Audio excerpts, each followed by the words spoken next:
starter sei? Oggi parliamo un po' di personalità e ne parliamo attraverso una delle scelte più importanti dell'inizio del gioco dei Pokémon, ossia la scelta dello starter.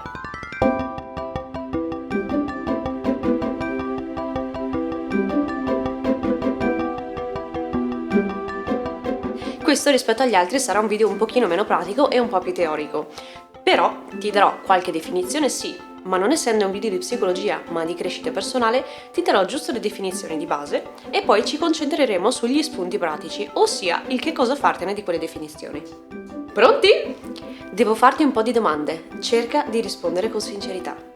Così inizia Pokémon Mystery Dungeon e così iniziano anche la maggior parte dei test di personalità. Ma che cos'è la personalità? Iniziamo proprio da questo, dal primo concetto. Allora, la personalità è l'insieme degli aspetti che ti caratterizzano ed è formata da due parti. La prima parte è il temperamento, quello che ti becchi dalla nascita. Insomma, questa parte non è modificabile, ma è innata. Così è e così te la tieni. Ognuno di noi ha un fondamento biologico, ossia tutta una serie di cose che ci vengono date alla nascita, come ad esempio l'aspetto, le funzioni vitali, la forma del corpo. Insomma, siamo una specie di full optional in pronta consegna, con tutti i suoi vantaggi e con tutti i suoi svantaggi. Questo determina i tuoi impulsi, i tuoi istinti, la tua tendenza ad agire in un modo piuttosto che in un altro. Insomma, questa è la tua base di partenza. In sostanza, il tuo temperamento è ciò che ti dice che sei un Persian piuttosto che un Gastly. E se sei un Persian, non puoi diventare un Gastly, e viceversa. Questo è ciò che sei e lo devi accettare. Ma chiaramente non tutti i Persian sono uguali, ognuno ha le sue caratteristiche che lo rendono unico. Insomma, questa è la seconda parte della personalità, ossia il carattere. Il carattere, a differenza del temperamento, non è innato, ma è una cosa che si sviluppa col tempo. Si sviluppa a seconda delle esperienze che fai, a seconda del tuo modo di vivere. Insomma, il carattere è un po' come le statistiche specifiche del Pokémon. Cambiano a seconda dell'esperienza, a seconda dei combattimenti, a seconda del se tu gli dai vitamine oppure no. Quindi questo ci fa capire che sono in continuo mutamento. Insomma, noi non viviamo in un box, o perlomeno la maggior parte delle persone non lo fa. Quindi siamo continuamente soggetti a esperienze. Sia che tu lo voglia o che tu non lo voglia, comunque nelle tue giornate vivrai qualcosa e quel qualcosa contribuirà, in poco o in tanto, a cambiare il tuo carattere. Quindi il carattere è un lato di noi dinamico e mutevole che continua a cambiarsi e svilupparsi indipendentemente dal tuo temperamento. Ecco appunto l'esempio dei due Persian di prima. Sono sì due Persian, ma tra di loro sono molto diversi. Cambia il livello, cambiano le statistiche, cambiano le mosse personali. Insomma, ognuno di noi è unico, pur avendo degli aspetti simili agli altri. Tu avrai sicuramente delle tue somiglianze con qualche tuo amico, ma sicuramente non troverai una persona uguale a te.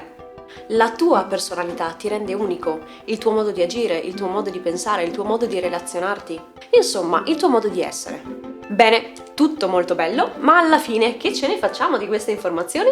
Beh, ora hai la consapevolezza che la personalità cambia nel tempo e tu puoi avere un ruolo attivo in questo, quindi ti ho bruciato una scusa. Ma diciamo che la tua personalità va bene così com'è, che sei perfetto così come sei. Ti è comunque utile conoscerla, perché conoscere qualcosa è il primo passo per saperla utilizzare al meglio. Eh sì, immagina di andare in giro per canto con il tuo starter. Se lo conosci, se sai qual è il suo tipo, se sai quali sono i punti di forza e di debolezza, sarà molto più semplice affrontare gli altri allenatori e gli altri Pokémon. Mentre se non sai niente di lui, sarà molto più difficile combattere le tue battaglie.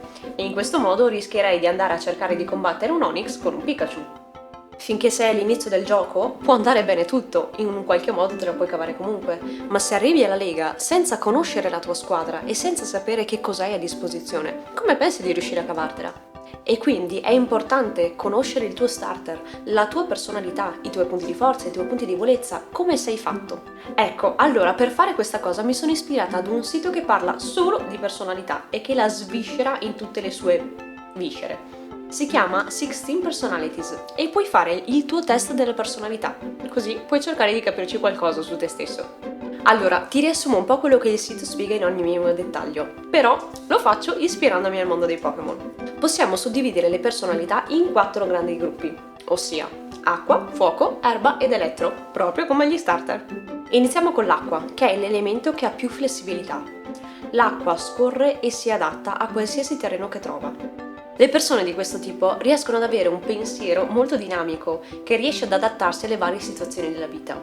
Riescono a risolvere i loro problemi con grande creatività, quindi hanno una parte di problem solving molto sviluppata e molto creativa. Trovano un modo semplice, fantasioso e creativo di risolvere ogni problema della loro vita. Poi c'è il tipo erba. L'erba è quello più legato alla natura, chiaramente. Hanno un rapporto molto stretto appunto con la natura e con il mondo.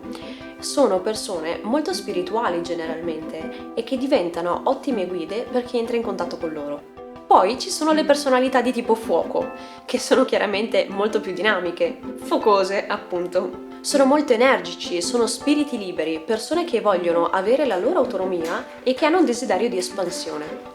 Queste persone sono spiriti liberi, esploratori, persone che vogliono avere la loro autonomia e sentirsi indipendenti.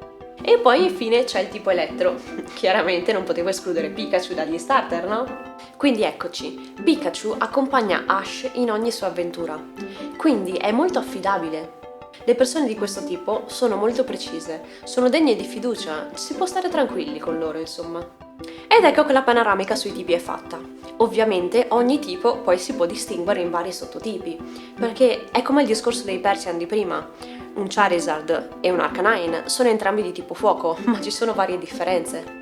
Insomma, vai su questo sito e fai il test della personalità, così potrai conoscere qualcosa in più su te stesso. Ti sarà utile anche perché in realtà molti di noi hanno un'immagine di se stessi che non corrisponde all'immagine di se stessi che vedono gli altri. A volte si ha un'immagine di sé un po' sballata, ci si fanno mille teghe perché chiaramente si vede se stessi con la propria soggettività. E poi è comunque divertente fare un test della personalità, quindi il link te lo metto in descrizione, così ci provi anche tu. Conoscere la tua personalità, appunto, ti sarà molto utile per trovare i tuoi punti di forza e i tuoi punti di debolezza, ma anche a capire come relazionarti meglio con gli altri e come sviluppare te stesso. Ma anche a come scegliere meglio i tuoi compagni, perché si sa, una squadra forte è fatta di tipi diversi, non puoi avere tutti un po' come un fuoco. E comunque, se una volta fatto il test il risultato non ti piace, stai tranquillo, perché abbiamo visto che la personalità è una cosa che cambia nel tempo. E quindi non te la devi per forza tenere così com'è. Se non ti piace, ti attivi per cambiarla. Bene, ora non ti rimane che fare questo test e divertirti scoprendo qualcosa su te stesso. Poi fammi sapere cosa ne è venuto fuori, che sono curiosa. E se vuoi conoscermi meglio o rimanere in contatto con me, trovi i link del mio blog e dei miei social network in descrizione. Noi ci vediamo tra 2 settimane, sempre di mercoledì, quindi iscriviti al canale e attiva le notifiche per non perderti i nuovi video e rendere la tua vita migliore grazie alle tue passioni.